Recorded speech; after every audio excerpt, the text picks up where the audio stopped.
దేవుని యొక్క పరిశుద్ధ నామం స్తుతింపబడునుగాక. యేసుక్రీస్తు పునరుద్ధాన సంఘ వీక్షకులందరికీ ప్రభుపేట శుభాభివందనాలు తెలియపరుస్తున్నాను. ఈ రోజున దేవుని యొక్క ధ్యాన అంశము అపోస్తలుడైన పౌలు రోమీయులకు రాసిన పత్రిక 12వ అధ్యాయము 1వ వచనము.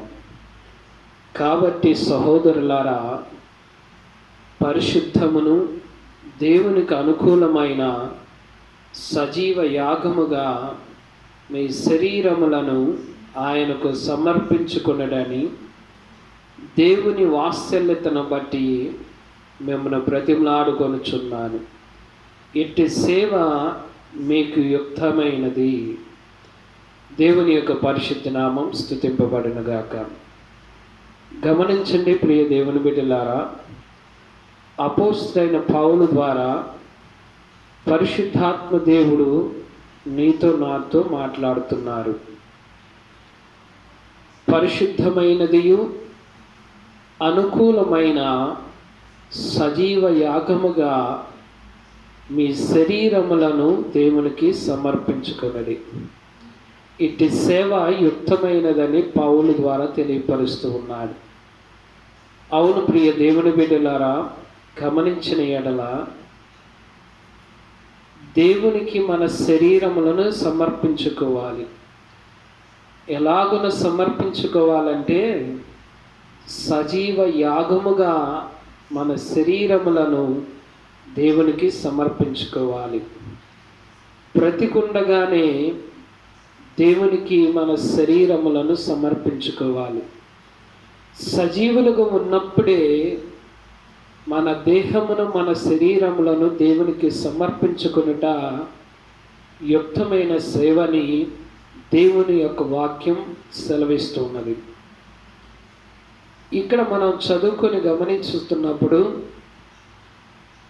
ఈ మానవులైన మనకి మన శరీరములను దేవునికి సమర్పించుకొనుట, సజీవ యాగముగా సమర్పించుకొనుట సాధ్యమా అని ఒక ప్రశ్న వేస్తే అవుననే జవాబిస్తుంది మన బైబిల్. అనుకూలమైనది అని అపోస్తలుడైన పౌలు తెలియపరుస్తున్నాడు. అవును, అనుకూలమైనది అనగా సాధ్యమైనది, మానవుడు చేయగలిగినది, మానవుని వలన కలుగునదని దేవుని యొక్క వాక్యం సెలవిస్తున్నది. కనుకే అనుకూలమైన సాధ్యమైన మన దేహమును దేవునికి సమర్పించుకొని దైవ ఆశీర్వాదము పొందవలన్నది దేవుని యొక్క మహాచిత్తమై ఉన్నది. కనుక ప్రియ దేవుని బిడ్డలారా, సజీవ యాగముగానే దేవునికి మన యొక్క శరీరములను సమర్పించి దేవునికి సేవ చేస్తూ దేవునితోనే మనం గడపటానికి ఇష్టపడాలి. ఇక్కడ మనం ఒక ప్రశ్న వేసుకుందామండి.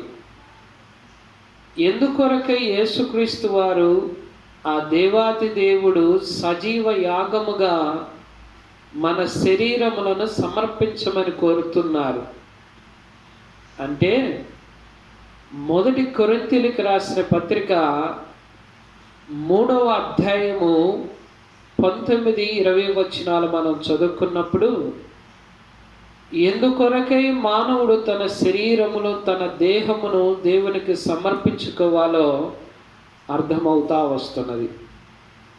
1 కొరింథీయులకు రాసిన పత్రిక 3వ అధ్యాయము 19వ వచనం 20వ వచనం మనం చదువుతున్నప్పుడు, ఈ దేహము అనగా ఈ శరీరము, మానవుని యొక్క ఆకృతికరమైన శరీరమును దేవుడు అనుగ్రహించారని వాక్యం సెలవిస్తున్నది.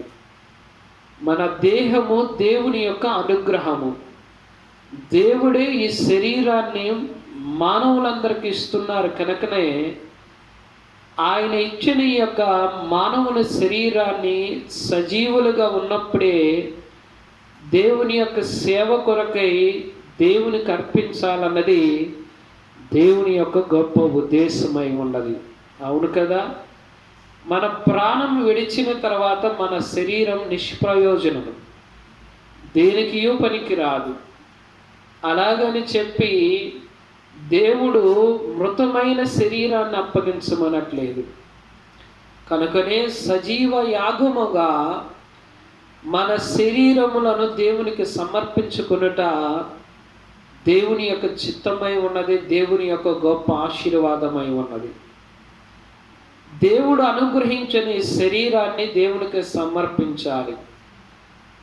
వాక్యం చదివినప్పుడు మనకు అర్థమవుతుంది ప్రియ దేవుని బిడ్డలారా, ఇది కేవలము దేవుని యొక్క అనుగ్రహమే కాదు కానీ పరిశుద్ధాత్ముడు అనబడుతున్న దేవుడు నివసించుటకు ఒక నివాస స్థలమై ఉన్నది మానవుల యొక్క దేహం అని సత్యము ప్రకటింపబడుతూ ఉన్నది.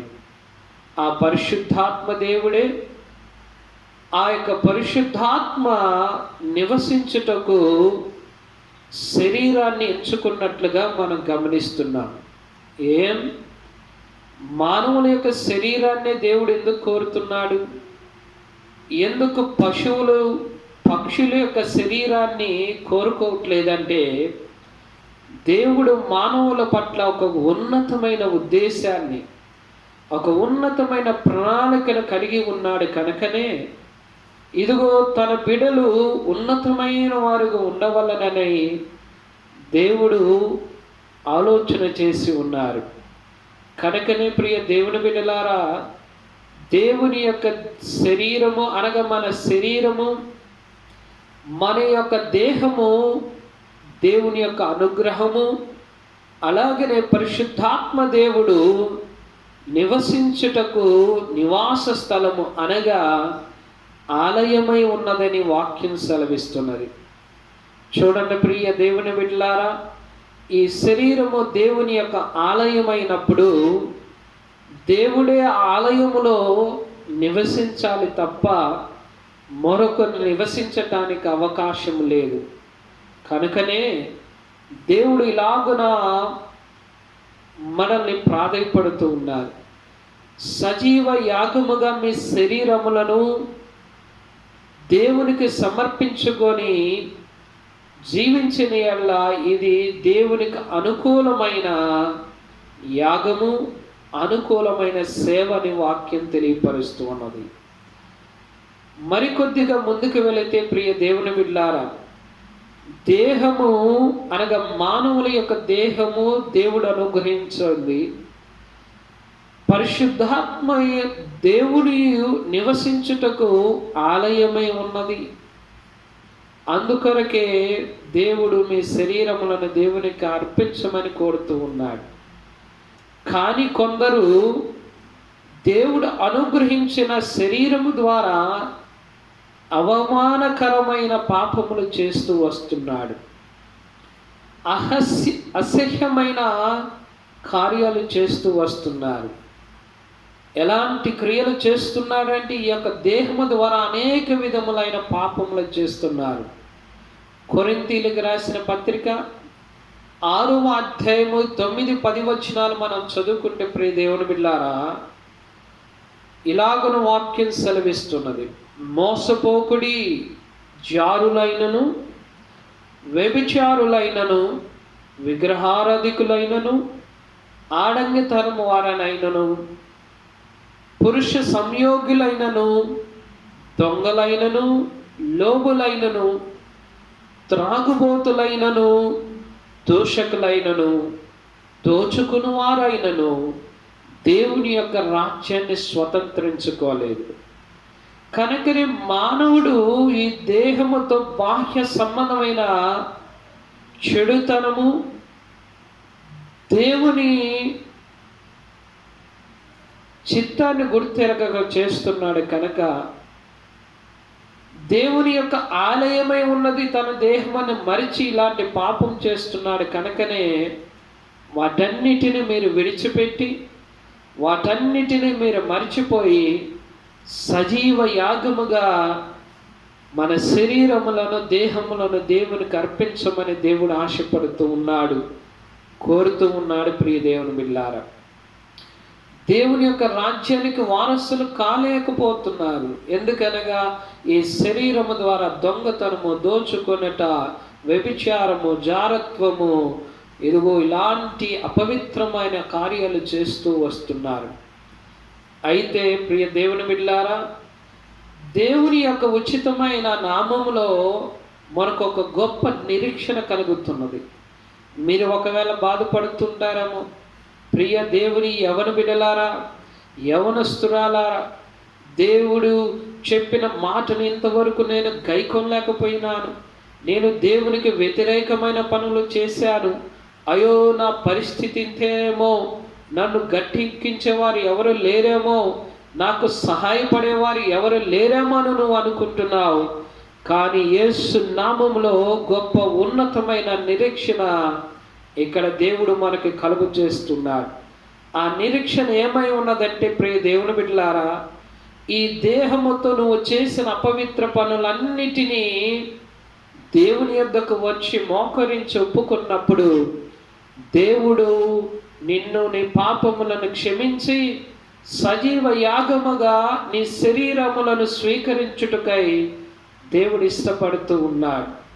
అందుకొరకే 2020 సంవత్సరాల క్రితము మన రక్షకుడైన యేసుక్రీస్తు వారు నీ పాపముల కొరకై, నా పాపముల కొరకై కలువరి శిలువలో వేలాడుతూ తన చివరి రక్త బిందువు వరకు కాచినట్లుగా మనం గమనిస్తున్నాం. ఆయన సమాధి చేయబడ్డాడు. ఆయన ఇదిగో మనను విలువ పెట్టుకున్నాడు.